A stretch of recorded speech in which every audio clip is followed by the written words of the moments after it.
years. It pulls you in and doesn't let go.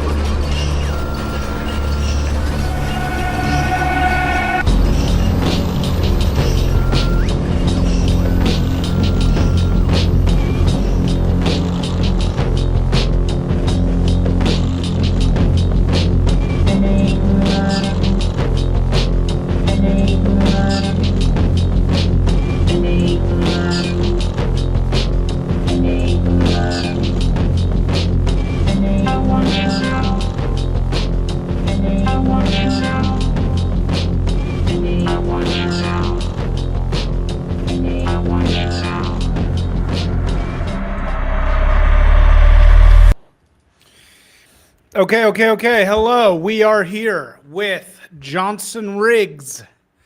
Welcome, author of Pandemonia, novel. And he is here to talk about his awesome piece on Substack about parenting, something on everybody's mind.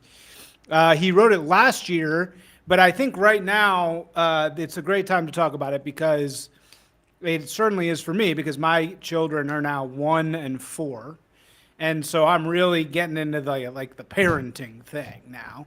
And more and more you see these topics coming up. I think this is just an interesting lead in, and this piece is really, really good. Extremely well written, extremely comprehensive.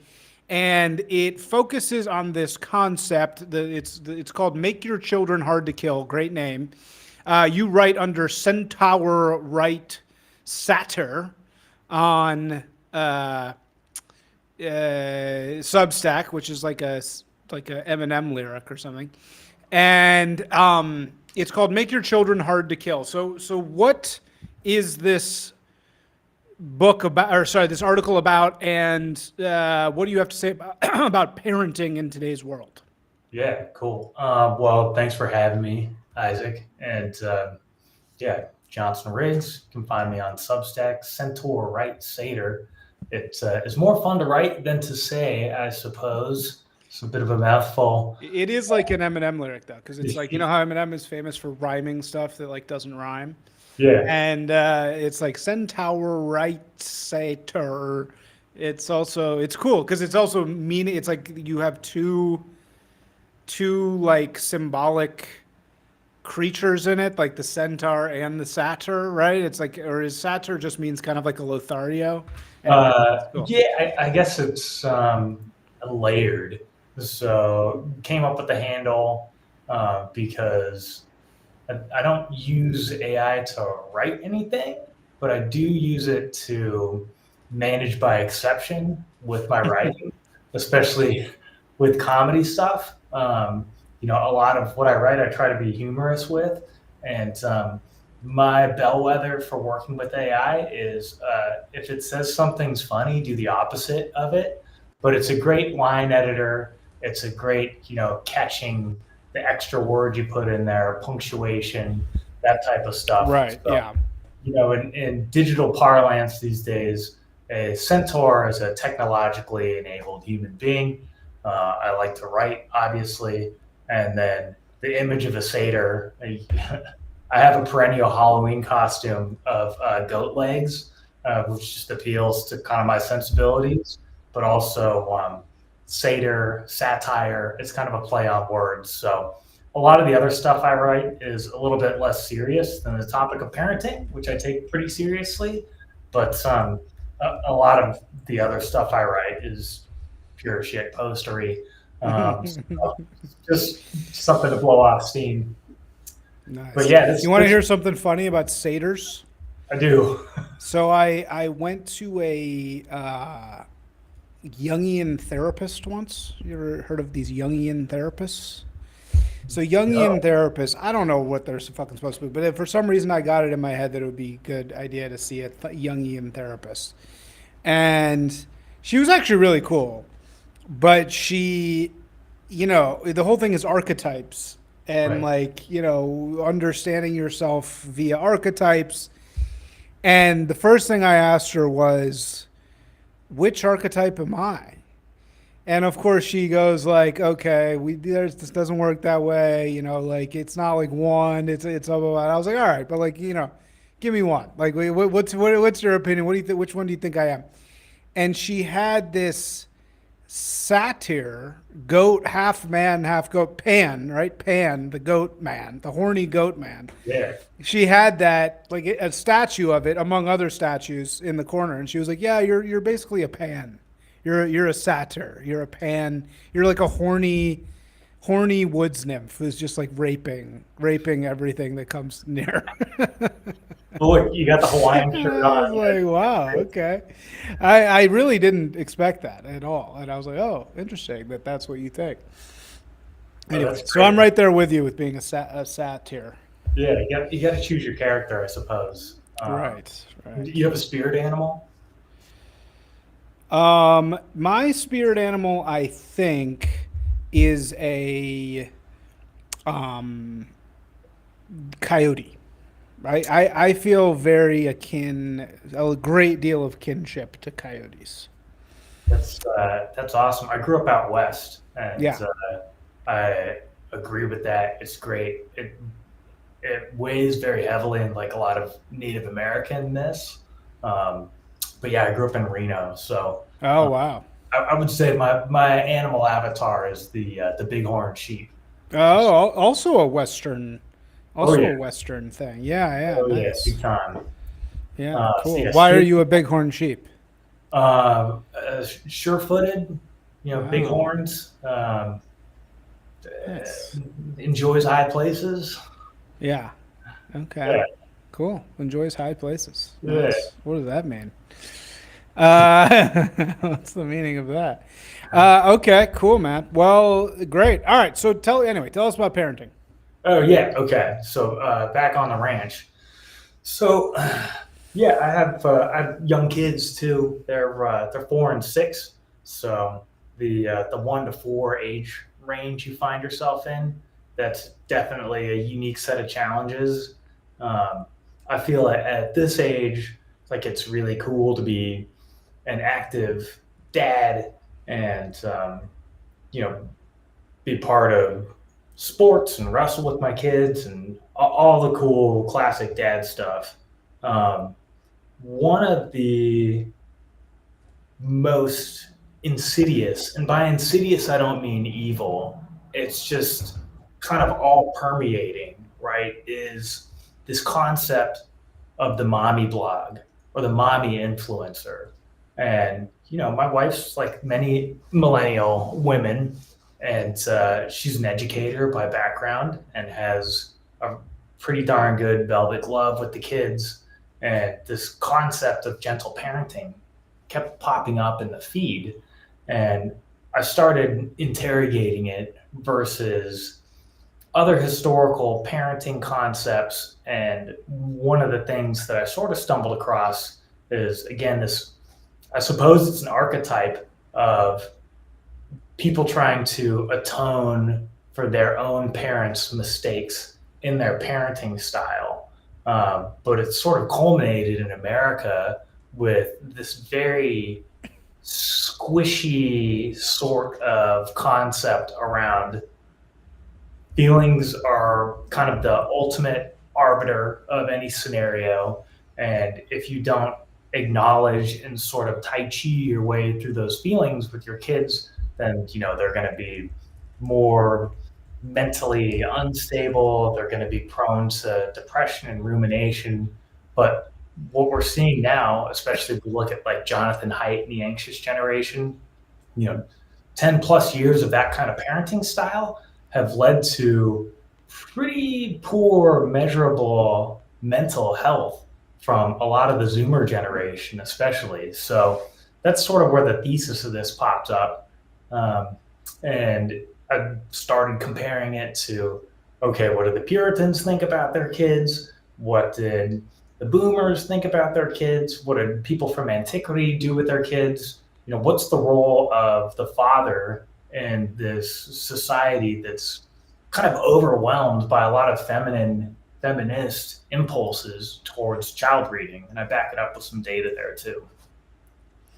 Okay, so what is this? Your thesis, you're kind of going back and forth, so you're not totally taking a crap on gentle parenting. You're sort of saying, maybe there's something to it. One thing I was really drawn to in this piece is this acceptance and commitment therapy bit where it lays out, I don't even know really what that is, but it lays out like some sort of principles for life, which are number one, life is often painful.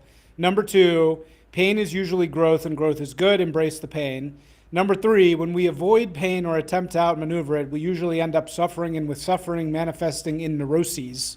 Four, a person's ability to experience pleasure and be useful is proportionate to the amount of pain they can endure. And then five, that being said, be kind to yourself.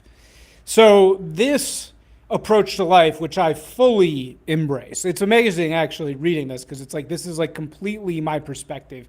I mean, maybe not number 4 exactly, but more or less, this is how I approach the world. So is this approach of like embracing pain and like life, the purpose of life is sort of getting through pain or turning pain into pleasure? Is that at odds with the concept of gentle parenting? I don't think so necessarily, right? So ACT, actually, I found it through a comedian. One of my favorite podcasts, at least a couple of years ago, was Matt and Shane's Secret Podcast. Yeah. So Mm-hmm. Matt McCusker, Shane Gillis, and people know who Shane Gillis is, obviously, right? It's like your classic washed out football star, bar bully archetype.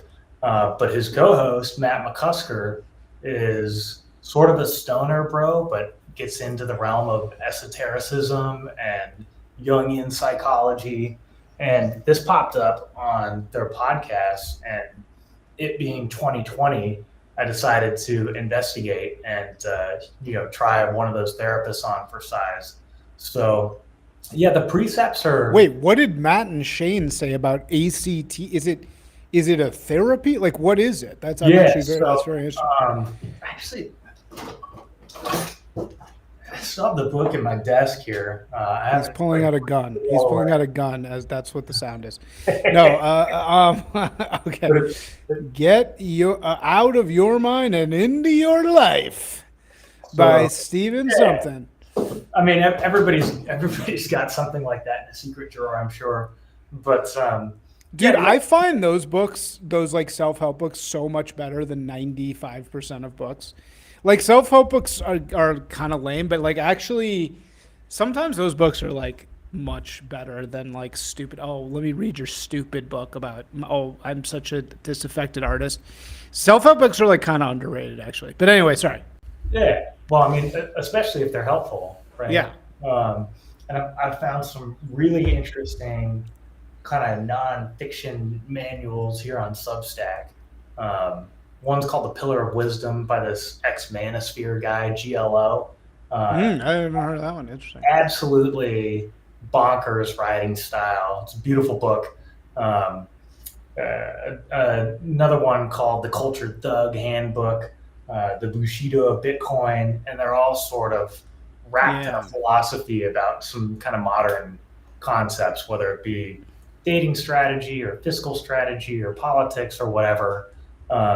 So anyway, I digress. We were talking about ACT, so acceptance and commitment therapy, kind of a mix of Stoicism, Buddhism, but yeah, it came up on Matt and Shane's Secret Podcast because Matt McCusker holds some sort of master's in social work or psychology, some sort of therapy background in addition to his comedy career, sort of just to see if he could do it. And this is one of the better modus operandi he's found of actually helping people enact really in their lives. That's actually fascinating, and it's so fucking true, man. It's like the sooner that you accept that pain is good, the better, I think, you know? It's Yeah. like it took me so long to learn that, man. It took me so long to learn to like lean into the pain, you know? I was not born with that. I was raised pretty gentle parenting. I mean, if I'm probably a case example of gentle parenting. Um, yeah. So I didn't really have a lot of, I had to, self discipline was entirely taught to myself with the help of Adderall later on in life, you know? I never really learned it as a kid. But again, I think that was totally the wrong approach. So, okay. So what is gentle parenting then? Like, what does it mean? Yeah. What is gentle parenting? So yeah, let me give you an example, I suppose. The kid's having a tantrum, right? And they're throwing a fit, trying to get the damn shoes on to get out the door. You're already running late. Um, Instead of saying, get your damn shoes on, picking them up, throw them into the car, it's, wow, I can tell you're feeling very upset right now, but this is what we have to do, right? So it's sort of take a breath. Again, it's very well meaning Tai Chi, and it does work in certain scenarios. Um, but also, I think it tends to lead to overemphasis on emotions. Like being able to identify your own emotions is great, and it's a great skill for young people to have. But I don't think that should be like the ultimate arbiter of everything, and it sort of detracts a little bit from parental authority, I would say, is the Achilles heel of it. More in vogue recently. I don't know where I first saw this first, but it's FAFO parenting. Right? Mm. Find out. FAFO parenting. FAFO, yeah. That's like the opposite of gentle parenting. Yeah, but also it's a little bit more gentle to help a kid understand immediate consequences rather than prolonging a tantrum or an undesirable behavior in the house. So, the more you tell a kid to eat his vegetables or stop playing with their food, they're just going to keep doing it until they actually encounter a boundary, right? And the boundary doesn't have to be like a slap across the head, right? It just has to be some sort of consequence that they experience in the moment so they're not continually stretching that boundary. So that's what I found the limitation of gentle parenting to be, is that boundary can extend to infinity in some of those scenarios when like there's only so much time in the day. Right. What do you mean exactly by that? What you're saying? Well, they'll do it until they hit a boundary. So what kind of boundary in gentle parenting? Is there any boundary? Yeah, that's what I find so squishy about it, right? I'm still here, but my camera died, so I'm here. That's all right. Yeah. You're still looking. There you are. Yeah, now I'm all bright. Yeah. Yeah. The sort of repetitive nature of, trying to emotionally reason with a person who might not be fully capable of that versus here's an immediate cause and effect to stopping an undesired behavior. Put your shoes on. I can tell you're upset about your shoes. Let's take a breath with mommy, daddy, blah, blah, blah. Those cycles, I think, can go on for many minutes at a time rather than if you don't get your shoes on, I'm putting them on for you and we're getting in the car. They're different paths of resistance and they're to be employed, I think, at different times, different strategies. But that's kind of where I get into, okay, what's the delineation of services between mother and father? And I feel that women are probably a little bit more better equipped to do gentle parenting. They're more emotionally in tune. Not that men aren't, but men are supposed to be virile, action-oriented creatures and teach their kids what the actions are, right? Mom's like the safe, cuddly space. and dad is the fun, Yeah. adventurous space. Right. Yes. But isn't dad also the disciplinarian, and mom is like the boundless source of love? Yeah, I think those are good. Once again, archetypes. So um, I have no problem putting my foot down, right? But how do I put this? I think part of being a disciplinarian is being expeditious about it. And sometime when you're ruminating on emotions with your kid in the bounds of a difficult thing or some sort of misstep behavior on the part of the kid, you don't want to prolong that with a long sort of lecture. Just want to say, okay, here's the consequence. Here's how we're moving on. Now let's move on together. But I think discipline to be just should be quick, right? Right. Yeah, it's with my wife, I noticed that she really thinks a lot about this stuff. Like she really like spends a lot of time thinking about like the children's emotions and like, what are they how are they reacting to this? And yeah, she worries a lot that it's like, oh, they're not going to understand this emotion, or they're not going to get what's happening here, and here's how we can, like with discipline. She's totally a gentle parent thing, so she always defers to the side of like, let's try to explain to them, why this doesn't work. And look, I want to explain to them also. I do believe in that, but I mean, she's more like she thinks a lot about like they're not being able to understand X and Y, and so therefore discipline doesn't really like work in certain ways. Whereas my approach is, I don't know if you remember being a kid, and my daughter's so much like me in this way. I was never confused about what was going on. I always knew exactly what was going on. I was never like, I can't understand my emotions. Like I always felt completely like when something bad happens, I feel bad.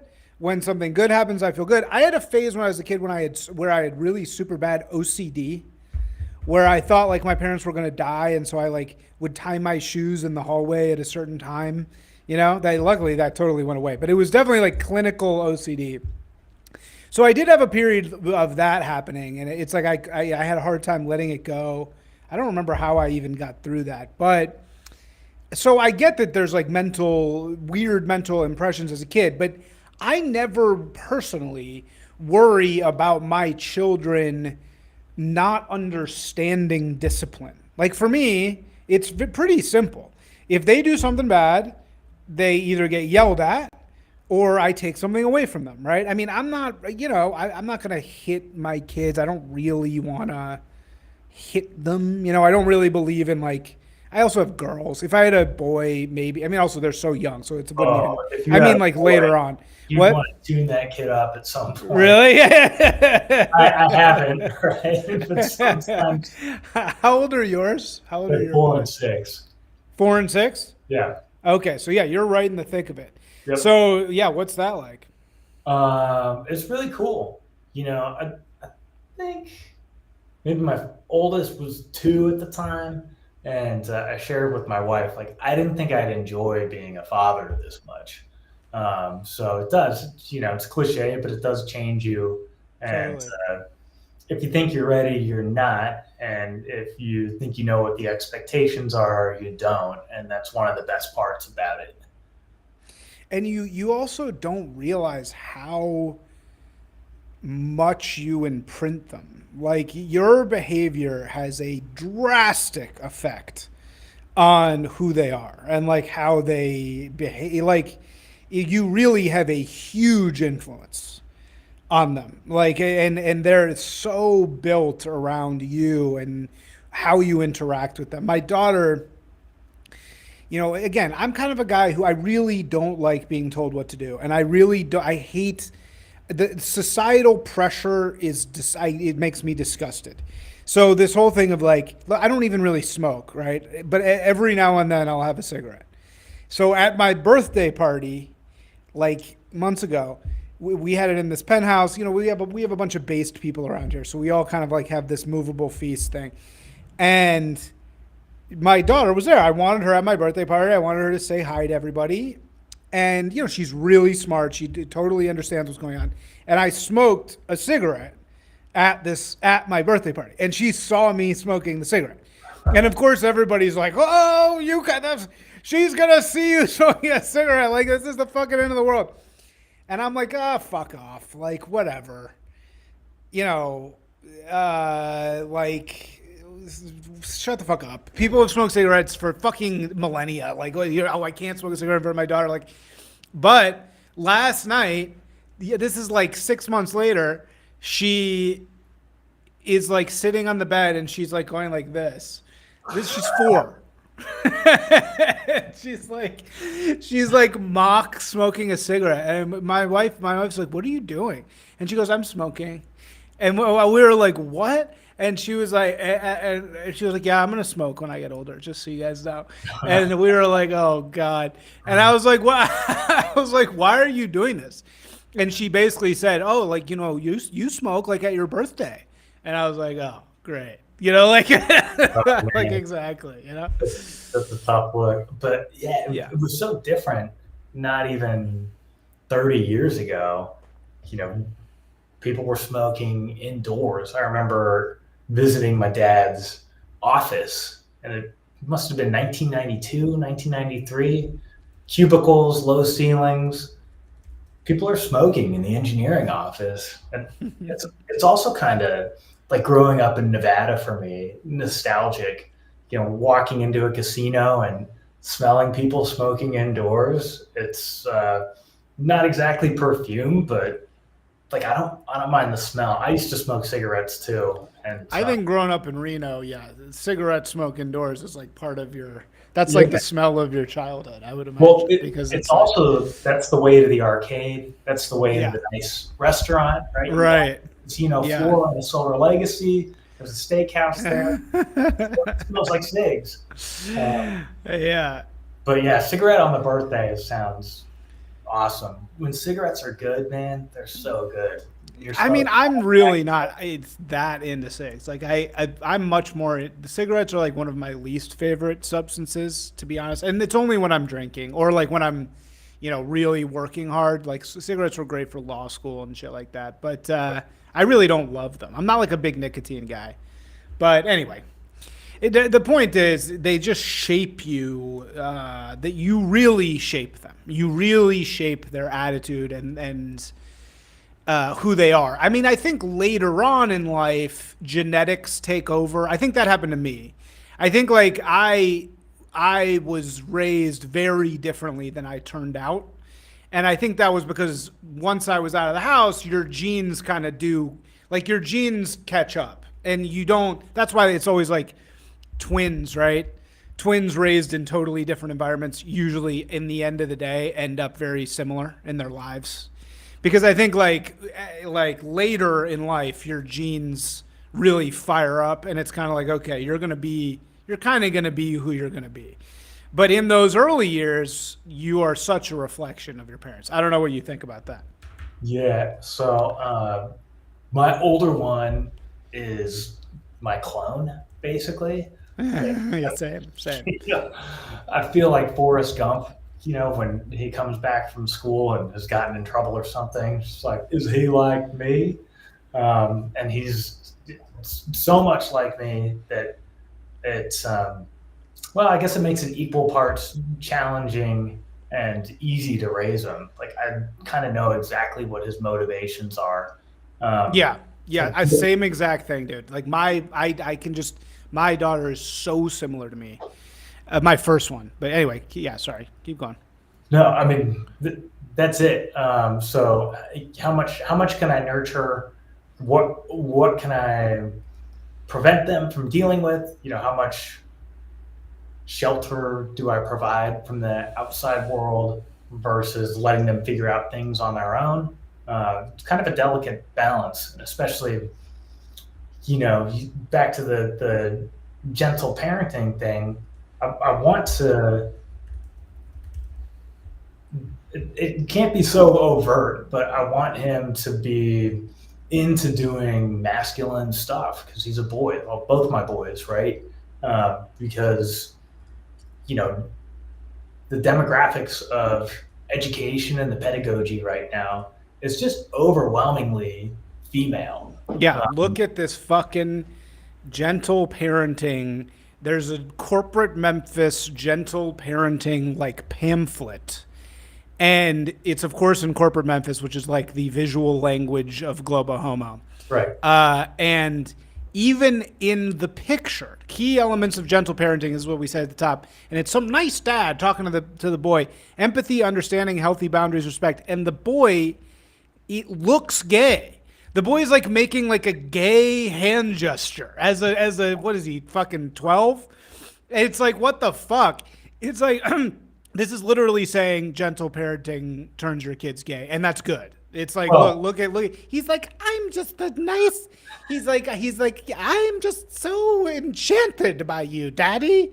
It's like, who the fuck wants their kid to turn out like that? Although, a lot of the rich, it's amazing how liberals are, because there's a genius to their hypocrisy, And it's like all the libtard parks around LA. You wouldn't believe how bad it is.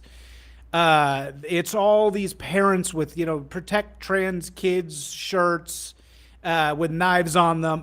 And their kids are all named. The new thing among like wealthy white people is naming their kids two names. And one of the two names is like a natural resource. So it's all like, Ava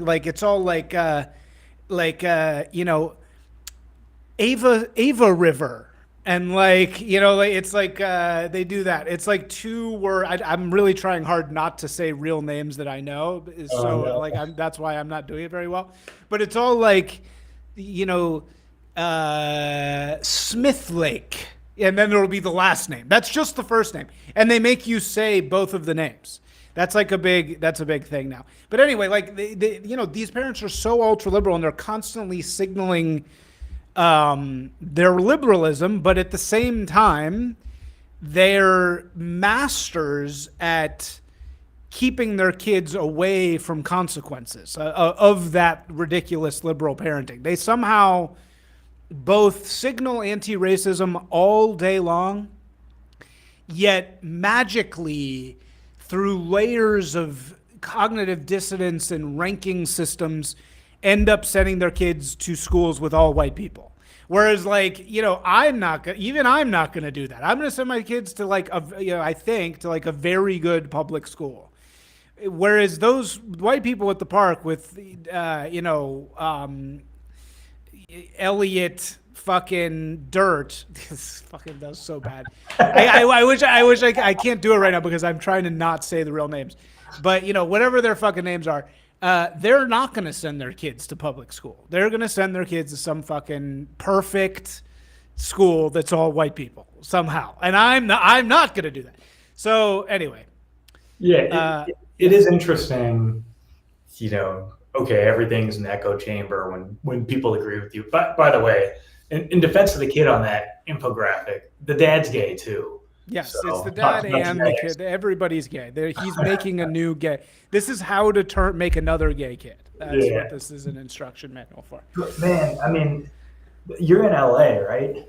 Yeah, dude. I'm in the thick of it.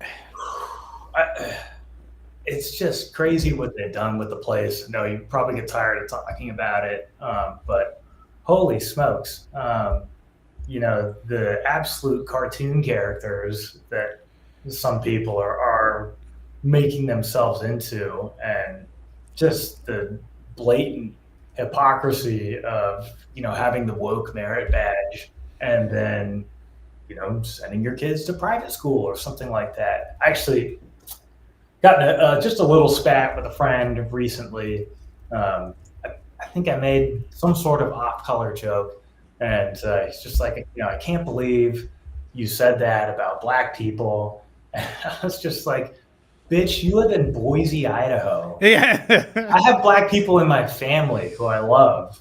Like, don't talk to me about this. Totally. Yeah. Well, the hick lib problem is far worse than anything else. So anyway, to return to what you were talking about keeping your boys masculine, but you also seem like you do have some sort of you do also take this seriously from an emotional standpoint. So what's your approach there? Like, what is your personal approach to discipline? How do you do it? First of all, let's just ask simply: do you believe in corporal punishment? Should kids?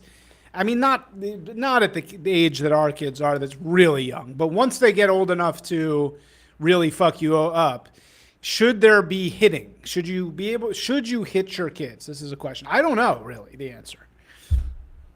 I think it used to work to an extent.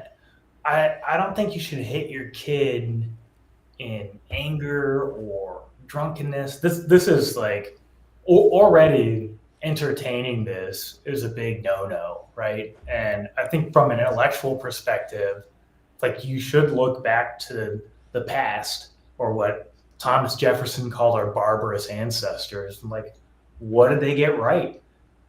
You think about Singapore and you compare Singapore to Los Angeles, and Singapore doesn't have problems with graffiti, vagrancy, littering of human waste and needles.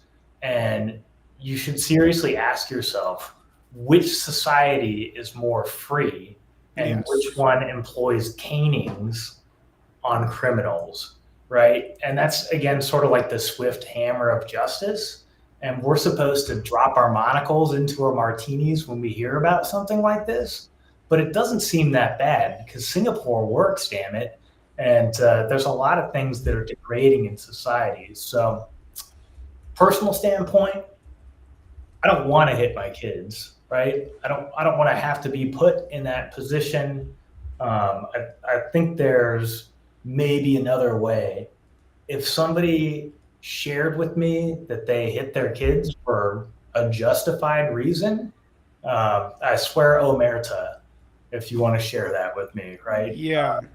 So it's a difficult, thorny question, but I don't know, maybe even I'm being cucked right now by, all these years of propaganda saying it's wrong to hit kids. I think there's data that shows that it doesn't necessarily really work that well for the intended effects. Right. Rage. Yeah. I mean, I didn't face any real beatings of any kind. I got spanked, I think, one time, and a couple times maybe, and I got my mouth washed out with soap once. And I remember them. I mean, I certainly remember them. But yeah, does that help at all? I don't know. I mean, I don't think I would ever beat my kids. I mean, maybe I think I would, like, when you grab them. I one time did grab my daughter kind of hard, like I grabbed her, and it was definitely like, it was the only time I've ever felt like, oh, I actually just like inflicted pain upon her on purpose. And it was weird because I was like, wow, I've never done that. Like I would never want to hurt my daughter at all. But like right then, I literally did. Like I literally like grabbed her in such a way that was like inflicting pain. And after that, I was like, that's weird. Is that like is that corporal punishment? Is that the same thing? I mean, it's not hitting, but it's like, I think we've all done that at some point, right? It's like, yeah. Yeah, so I guess there's like the emergency redirect, right? If they're hurting themselves or about to, or hurting another kid or something like that, like, okay, forceful action might be required. In terms of minor transgressions, I think the ideal way is to redirect it, especially with boys. So I have the privilege right now of assistant coaching my son's flag football team, which is really fun. It's like good group of guys with the other coaches who know what they're doing. And I volunteered to just be the opportunity to improve coach. So, talk in the huddle once, you get a warning, you talk again. Come on, we're just going to go for a run. We're going to go for a run with Coach Johnson. And it's discipline, but I don't want to make it seem like punishment. So I think discipline and punishment are distinct categories. And punishment's about justice. And like a kid not eating his vegetables, that's not really being unjust to you. Maybe a little bit to your labor. He doesn't need to be punished for it. He needs to grow the discipline and the understanding he needs. Like, look, you're not going to shit right unless you eat the broccoli.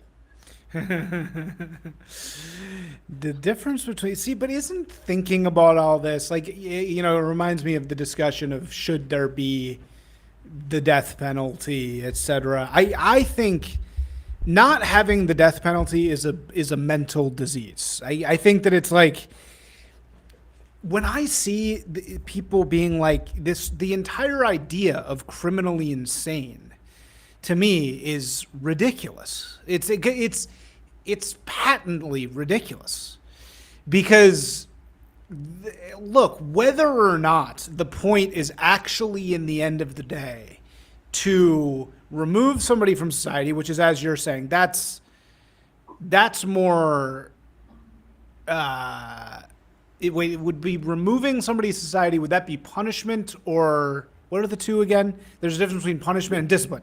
That would be punishment, right? That would be, well, no, but it's also self-preservation, right? I mean, it's also like necessary.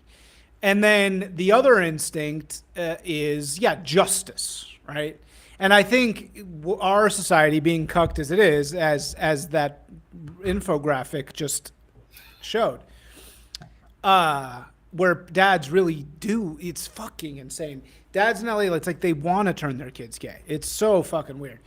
And so it's so cucked, and it's all tied up in this idea of like, oh, retribution for retribution's sake. There's no such thing as that.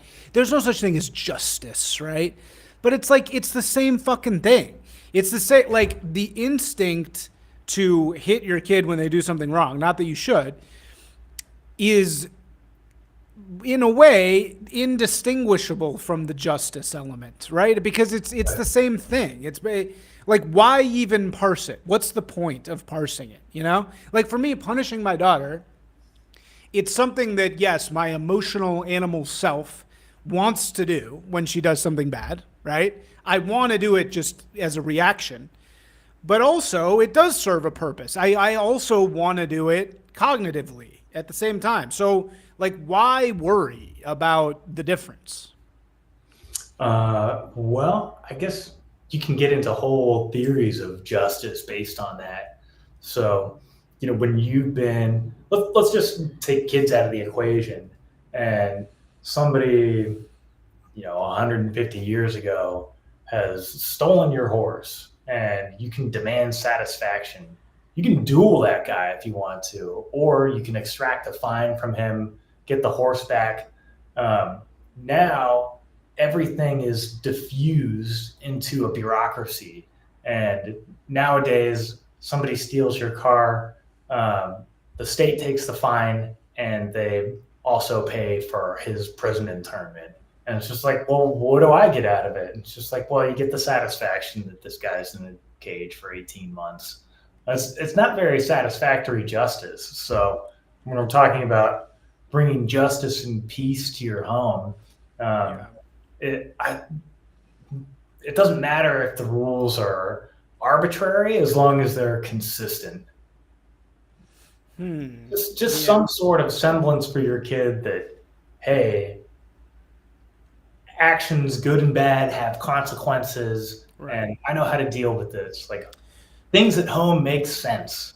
What a nice gift to give to a child. True, totally. And those boundaries are consistent, and they have to be followed. So what sort of boundary do you set? Like what kind of discipline? What sort of boundary do you set? And then when they cross the boundary, what is the consequence? Yeah, in your house. So, discipline around meal times, bedtime, get ready for school routine. Um, it's basically removing them from a situation if something has been transgressed. So I'm going to recommend to every parent who's listening or watching the next playground. I probably played too much video games as a kid. I'm wearing a stained Zelda shirt right now, as you can see. But one of the things I like about the next playground is it's an interactive AR thing. It's, you're moving your whole body to play the games. And my boys are crazy about it right now. And I'm fine with it because it's kinetic and they're learning stuff. They got in a spat, broke it up. If it happens again, this thing's getting unplugged. Another spat happened. You're a Lord of the Rings fan? I'm really not, unfortunately. Okay. I mean, I've seen the movies. Yeah, there's just a scene at the beginning of the third one where, Schmeagol, who becomes Gollum, and his friend they're fishing. And, they grapple each other and hands on face, and it just that scene reminds me of my boys when they are in a fight all the time. So break that up, unplug the thing. A little bit of tears was just like, look, this is what I said was going to happen. And if you help them reliably predict what the near future is going to look like, cause and effect, like that's a good gift. And the next day they can play the stupid video game, right? It's a small example, but it's taking stuff away, right? That's the best. That's sort of what we do in today's world, right? We take stuff away, we give stuff and take stuff away, right? And you got to just kind of be disciplined in setting up what the things are going to be that you give and what the things are going to be that you take away, right? I mean, that's true. That's true. Okay. What? Anything else? What else do you want to talk about? No. I mean, anything else that you do, like any other tactics that parents should know. But keeping them on schedule, right? We've got a list for the morning, a little pictogram of here's the shit you need to get ready. When you do that, you have more time to play. It's been intermittently and then very successful, giving them the gift of a consistent bedtime and carrots along with that bedtime, which are, hey, we get to read a book together. Mm-hmm. When I'm home, when I'm not on the road, we do wrestling, right? Flip the kids around, throw them on the bed, play games. That rough and tumble physical play is apparently, rubber stamped by psychology. That's a good thing for dad to be the physical teaching parent. Helps the boys build confidence. Although, but my son at first didn't understand the difference between flag football and tackle football. Yeah. And at practice the other day, he just blasted a kid. And I had to explain the difference to him, but I was secretly proud of my nighttime wrestling endeavor. Yeah, that's good, man. I can't imagine. I mean, the girls like to wrestle too, but I'm sure it's nothing near what the boys. I've heard boys are really crazy. Yeah, like they're really. They stomp on my back. Yeah. Getting too old for this shit. Yeah, dude, for sure. Okay, so what do you think, do you think that we're going to get, to me, you talk about this time period being a historical aberration, and, obviously we're at the weakest time ever, right? I don't think there's ever been a weaker society in terms of day-to-day people, day-to-day life. Never have people been more protected from consequences or violence. There's no war for most people. You can't even touch anybody without going to jail in today's world, right? We're so soft. People are as soft as they're probably ever going to get. So do you think that that's just going to continue forward, or are are weak men going to make the hard times that we've been waiting for? I think we're in them, and I'm a pretty optimistic guy, but I can't help but think of H.G. Wells's The Time Machine, and we're already living in the world of the Eloi and Morlocks. What is that? What do you Because mean? what's that? What do you, I mean, I know what they are, but explain, why are we living in a world of Eloi and Morlocks? Yeah. So for folks who haven't seen it or even seen the movie from the '70s, isn't bad, and the Guy Pearce remake. From The Guy Pearce remake is actually good. Yeah, it's The Guy good. Pearce, that's like an underrated movie that for some reason people don't see. That bro has an absolute toaster of a jaw. Yeah. But anyway, so the time machine guy ends up, I think, 10,000 years in the future, or something like that. And there's a frail, elf-like, surface-dwelling, hippie commune community of, children of the sun, flower power kind of thing. And then deep underground is a subterranean, ghoulish, muscular Neanderthal race called the Morlocks. And these civilizations are at odds with one another. And this time traveler, it's almost like Idiocracy, right? Idiocracy is kind of a retelling of this, where just an average guy has to come back and set things right because of how radically disparate things have gotten. Right. So I don't know if we're heading towards Wall-E people or Matrix Ghost in the Machine type of stuff. You can spin yourself out thinking about the implications of our present day weakness and who benefits. But I remain, I suppose, blindly optimistic that shoe's going to turn, and at least somewhere geographically, people are going to reassert their own dignity and maybe traditional roles, traditional masculinity. I think that's maybe one of the reasons why people on the right admire Russia, because one, Russians look like us, and two, like, it's a very macho society. That might be a bit of a controversial statement, but it's just an observation from my standpoint, not an endorsement one way or the other. I get the sense that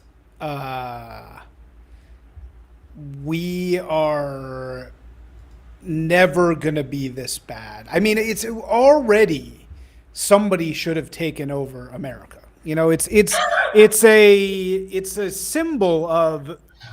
It's funny. The tweet that has most been sticking with me in recent times is this tweet where somebody was like, somebody asked, why is suddenly there nationalist protests like everywhere? And the temptation is to say, whoa, hey, there's the kids.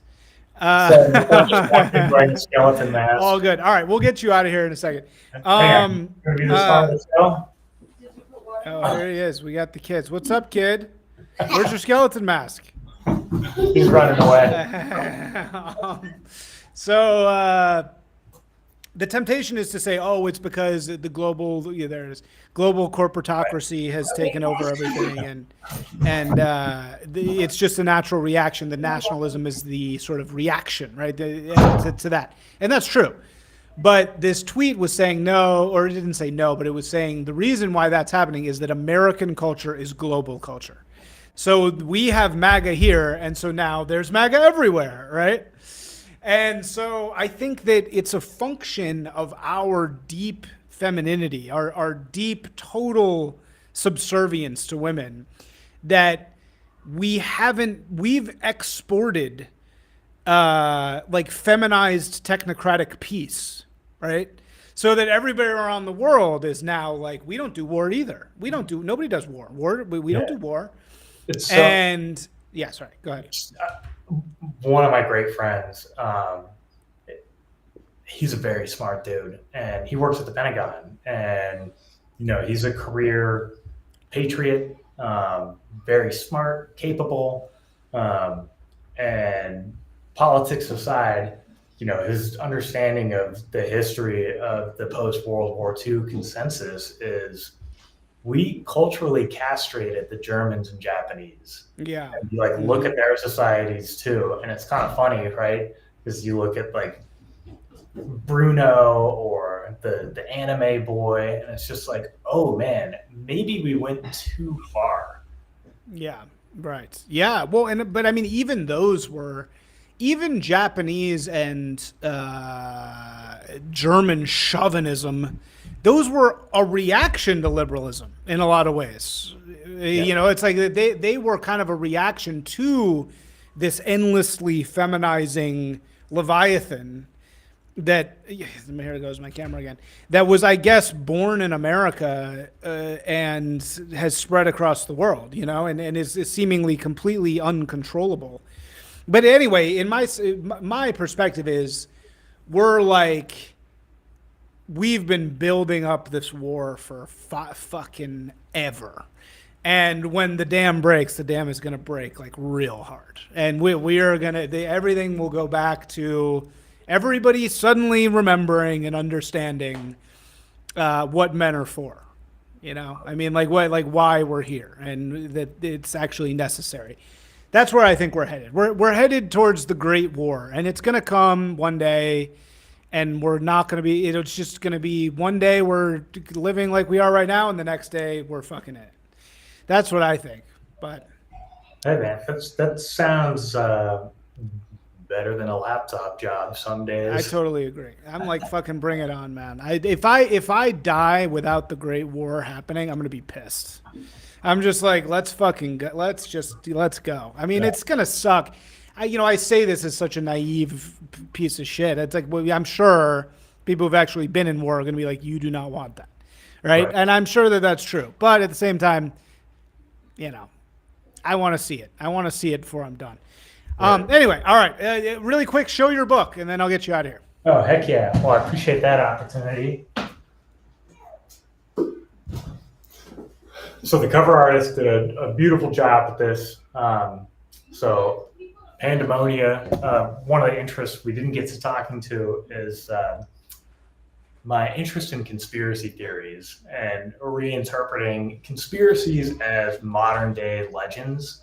And so I kind of threw every conspiracy in the book into a narrative about COVID, frankly, and just how dumb it all was, right? How, you're a propagandist, and the COVID stuff was the biggest propaganda campaign in human history.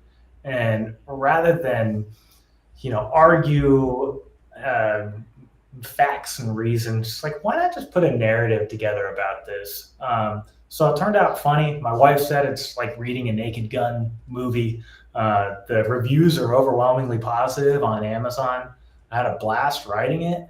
And it's something that, when my boys are teenagers and they ask about 2020, it's just like, here's something that's a little bit easier to ascertain than the Twitter wars or Alex Berenson's book or something like that. Narratives are a lot more fun than facts, figures, and finger pointing. Okay. Yeah, totally. Well, I will put a link in the show notes. Thank you so much for joining. I'll let you get to your kids. And stay in touch, man. I appreciate it, Isaac. This was a blast, man. Thank you. Of course. Peace. Say no